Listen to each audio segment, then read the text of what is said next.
అధికారంలో ఉన్నటువంటి బీజేపీ అఫీషియల్గా ఒక రాష్ట్రంలోకి వచ్చి ఫెడరల్ స్ఫూర్తికి వ్యతిరేకంగా ఆ రాష్ట్ర చరిత్రను వక్రీకరించే విధంగా ఇక్కడికి వచ్చి తెలంగాణ విమోచన దినోత్సవం అని గత 3 సంవత్సరాలుగా మన తెలంగాణ ప్రజల మీద రుద్దేటటువంటి ప్రయత్నం చేస్తున్నారు. దాని మీద ఖచ్చితంగా మనం పోరాటం చేయాలి.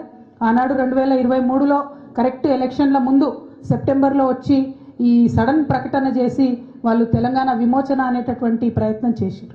నేను ఇవాళ భారతీయ జనతా పార్టీని సూటిగా ప్రశ్నిస్తున్నా, మీరు ఇంకా ఎక్కడ రాష్ట్రాలలో ఇట్లాంటి కార్యక్రమాలు చేస్తున్నారు? ఎందుకు తెలంగాణలో రెచ్చగొట్టడానికి ఇట్లాంటి కార్యక్రమాలు చేస్తున్నారు? వేరే ఏదైనా రాష్ట్రాలలో పోయి ఆ రాష్ట్ర చరిత్రను వక్రీకరించడానికి ఇటువంటి కార్యక్రమాలు చేస్తున్నారా అని చెప్పి నేను సూటిగా ప్రశ్నిస్తున్నా. మరి 2 సంవత్సరాల నుంచి ఈ కార్యక్రమాలు జరుగుతుంటే కనీసం రాష్ట్ర ప్రభుత్వం ఒక లేఖ కూడా ఎందుకు రాయలేదని ఈ సందర్భంగా నేను ప్రశ్నిస్తున్నా. 2023లో ఎప్పుడైతే బీజేపీ తెలంగాణ విమోచన దినోత్సవం అని చెప్పి కేంద్ర ప్రభుత్వం నుంచి చేస్తామని చెప్పి ఆనాడు కేసీఆర్ గారిని మన రాష్ట్ర ముఖ్యమంత్రిగా, మహారాష్ట్ర ముఖ్యమంత్రి గారిని, కర్ణాటక ముఖ్యమంత్రి గారిని అందరినీ కూడా ఆ కార్యక్రమానికి ఇన్వైట్ చేస్తే కేసీఆర్ గారు ప్రొటెస్ట్ చేసిండ్రు. ఇది కరెక్ట్ కాదు, మా చరిత్రను వక్రీకరించొద్దు, నేను ఈ కార్యక్రమానికి రాను, మీరు ఇట్లాంటి కార్యక్రమాలు మా రాష్ట్రంలో చేయొద్దు, ఇది ఫెడరల్ స్ఫూర్తికి వ్యతిరేకమని కేసీఆర్ గారు ఆనాడు వెళ్ళలేదు.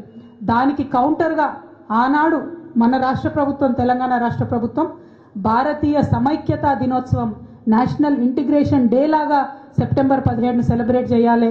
మన తెలంగాణ సంస్థానం హైదరాబాద్ స్టేట్ మొత్తం కూడా ఇండియన్ యూనియన్లో విలీనమవుతున్నటువంటి సందర్భాన్ని రాచరికం నుంచి ప్రజాస్వామ్యం వైపు, మొనార్కీ టు డెమోక్రసీ ట్రాన్సిషన్గా చూసినంత తప్పితే అది రిలీజియస్ ఫైట్ కాదు అనే విషయాన్ని అందరం కూడా గమనించుకోవాలి.